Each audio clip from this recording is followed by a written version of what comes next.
Le jour du 25 décembre est célébré à travers le monde par tous les chrétiens. C'est la naissance du Sauveur, de l'enfant Jésus, dans la grotte de Bethléem. Et de nombreuses familles prennent grand soin d'installer la crèche quelques jours avant la célébration, mais attendront patiemment le 25 décembre pour y déposer la petite statuette de l'enfant Jésus. C'est la fête de Noël, ou plus précisément du Nova Éole, le nouveau soleil, parfois aussi appelé le Sol Invictus dans l'Empire romain, le soleil invaincu. Ce que l'on oublie, c'est que toutes les religions païennes fêtaient déjà à cette époque du 21 au 22 décembre le solstice d'hiver, le jour de l'année le plus court, ou plus exactement la plus longue nuit de l'année. Et ceci bien avant la naissance de Jésus de Nazareth. À cette date, le soleil est faible, comme vaincu par les ténèbres. C'est à cette date précise qu'un phénomène astronomique se produit. Pendant 3 jours, le lever du soleil semble stagner au même endroit géographique. Et c'est seulement au 4e jour, soit le 25 décembre, que le lever du soleil se décale de quelques degrés et ainsi les jours vont commencer à rallonger. C'est la victoire du soleil ou du nouveau soleil sur les ténèbres. Comme l'on dit allégoriquement, il fut crucifié sur la croix, le soleil, et après 3 jours, il ressuscita. C'est la résurrection du soleil. Phénomène qui se produit tous les ans à la même date, le choix de la date de naissance de Jésus-Christ ainsi que tous les autres messies ou dieux solaires répond à une allégorie astronomique observable et que les peuples des anciens temps avaient bien compris. C'est ainsi que le christianisme est le digne successeur des rites païens qui l'ont précédé, reprenant à son compte les symboliques astronomiques. Mais il existe de nombreux autres points de concordance, notamment avec la fête de Pâques, la plus importante fête du christianisme.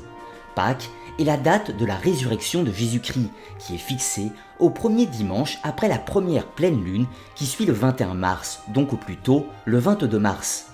En astronomie, le jour de l'équinoxe de printemps est le moment de l'année où les jours et les nuits ont la même durée. Or, à partir du lendemain, les jours seront officiellement plus longs que les nuits. C'est la victoire du soleil sur la nuit, la victoire de la lumière sur les ténèbres, ou la résurrection du soleil, ou de Jésus-Christ, victorieux de la mort et qui apporte le salut à l'humanité, ou plus précisément, les bienfaits de la nature. Car c'est l'avènement du printemps et la nature reprend vie, ou allégoriquement, elle ressuscite. Là encore, la résurrection christique est une allégorie des cycles de vie de notre jolie planète, matérialisée par la victoire du dieu solaire. À noter également que l'intégralité des fêtes chrétiennes sont librement inspirées des rites païens précédents, comme la Samin qui est devenue la Toussaint ou les Lupercales qui sont devenues la Saint-Valentin. Une autre allégorie astronomique est celle des 3 rois mages. Ces derniers suivirent une étoile à l'est à la rencontre de Jésus-Christ, le sauveur de l'espèce humaine.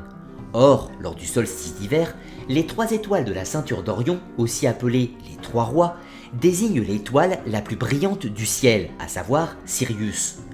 De la ligne formée par ces 3 étoiles et prolongée jusqu'à Sirius, cela donne l'emplacement du lever du soleil au 25 décembre, ou allégoriquement l'emplacement de la naissance du Sauveur, le dernier en date étant Jésus-Christ. Notons aussi la naissance de Jésus à Bethléem. En hébreu, cela se traduit par maison de pain, qui par connexion renvoie à la constellation de la Vierge, aussi appelée maison de pain ou maison de vie. Allégoriquement, cela donne Jésus-Christ est né d'une Vierge. Les connexions astronomiques n'en finissent pas. Parlons maintenant des principaux symboles du christianisme. Le principal est bien sûr la croix latine, adoptée par l'empereur Constantin au IVe siècle de notre ère. Le Christ est souvent représenté sur la croix, symboliquement le passage des 4 saisons de l'année, orné lui-même d'un disque solaire, tout comme les dieux égyptiens d'autrefois. Mais anciennement, le symbole principal utilisé par les premiers chrétiens étaient les 2 poissons, comme la constellation du même nom. On retrouve d'ailleurs dans le Nouveau Testament l'omniprésence du symbole des 2 poissons. L'autre grand symbole du christianisme était le chrisme, qui est lui-même formé de 2 lettres grecques, iota et Christ, ou les initiales de Jésus-Christ. Mais ce symbole existait déjà bien avant le christianisme. On le trouve en effet tant sur les amphores pour en indiquer le contenu que dans des manuscrits païens grecs comme égyptiens, abréviation du mot Christos qui signifie utile ou de bon augure. Dans les premiers temps chrétiens, le chrisme était couramment associé au mot ictus ou monogramme qui signifie le Christ sauveur. Il est composé des initiales des mots grecs Iesou, Christos, Théou, Ios, Soter, qui se traduit par Jésus-Christ, Fils de Dieu sauveur, soit la contraction en grec ictus, mot qui signifie également poisson. Les premiers chrétiens décoraient d'ailleurs parfois les catacombes de la figure du poisson. À noter également que le poisson était le signe de reconnaissance des chrétiens des premiers siècles lorsqu'ils étaient encore persécutés dans l'Empire romain. Il me faut maintenant vous parler du phénomène de précession des équinoxes. Comme vous le savez tous, lors d'une année, le Soleil traverse successivement les 12 constellations du zodiaque, ou allégoriquement, le Soleil, Jésus, entouré de ses 12 apôtres. Donc, en prenant la date de référence utilisée par toutes les civilisations, à savoir l'équinoxe de printemps, le 21 mars, le Soleil se lèvera au 12 août dans la constellation du Lion et le 2 décembre dans la constellation du Sagittaire par exemple. Or, ceci n'est pas exact, ou plutôt, cela était exact en 2000 avant Jésus-Christ, l'époque de l'invention de l'astrologie par les Chaldéens. L'erreur est due au phénomène de précession des équinoxes que l'on appellera la grande année. Ce phénomène est dû au léger mouvement angulaire de la Terre qui provoque une grande année de précession d'une durée de 25 760 ans approximativement.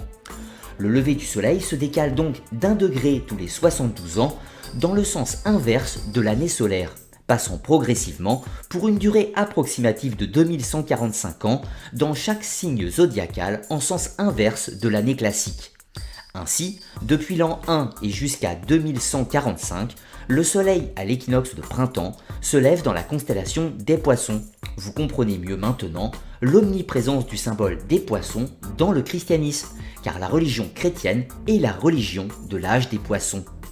Or, préalablement, en moins 2000 à l'an 1 avant Jésus-Christ, nous étions dans l'ère du bélier, d'où l'omniprésence des symboles divins représentant cet animal, notamment chez les Égyptiens au temple de Karnak ou dans les cultes babyloniens, chez les Berbères également avec la Tafaska, le sacrifice du bélier, chez les Hébreux avec l'agneau sacrificiel qui remplace le fils d'Abraham, ou encore chez les Grecs avec la légendaire toison d'or recherchée par les Argonautes. Or, la comparaison est des plus intéressantes. Pour les chrétiens, le Christ se sacrifie pour le rachat de tous les péchés, alors que de moins 2000 à l'an 1 avant Jésus-Christ, de nombreux peuples pratiquaient le sacrifice du bélier dans les mêmes objectifs. Mais l'analogie ne s'arrête pas là. De moins 4300 à moins 2000 avant Jésus-Christ, donc l'époque communément admise des premières grandes civilisations, nous étions dans l'ère du taureau.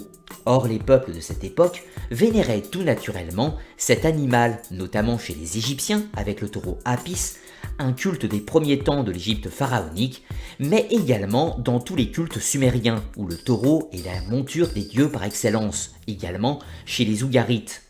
Ou encore dans la civilisation minoenne, en moins 2700 avant Jésus-Christ, où de nombreuses fresques montrent des spectacles d'acrobatie faisant intervenir des taureaux.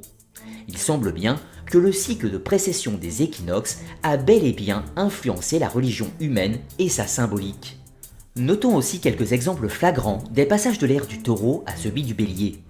Moïse, qui redescend du mont Sinaï avec les tablettes de la loi, vers 1200 avant Jésus-Christ, d'après l'Ancien Testament, il contemple son peuple en admiration devant un veau d'or, donc une fausse idole, car nous sommes dans l'ère du bélier et personne ne doit adorer l'ancienne idole. Il brise alors les tablettes de la loi de fureur et ordonne à son peuple de s'entretuer pour se purifier. Autre exemple avec le dieu solaire Mitra, un des ancêtres du Christ, religion originaire de Perse, datée de moins 1200 avant Jésus-Christ.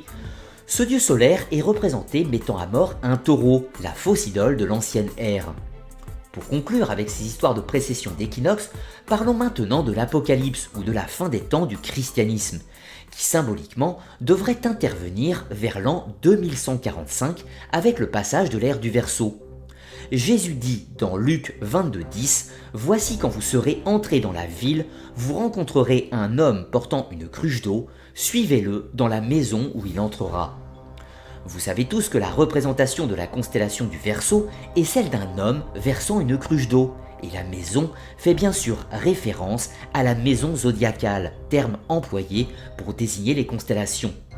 Jésus dit encore dans Matthieu 28:20 « Enseignez-leur et observez tout ce que je vous ai prescrit, et voici, je suis avec vous tous les jours jusqu'à la fin du monde. » Par monde, on entend bien sûr la fin de l'âge, et donc le passage de l'ère du poisson au Verseau.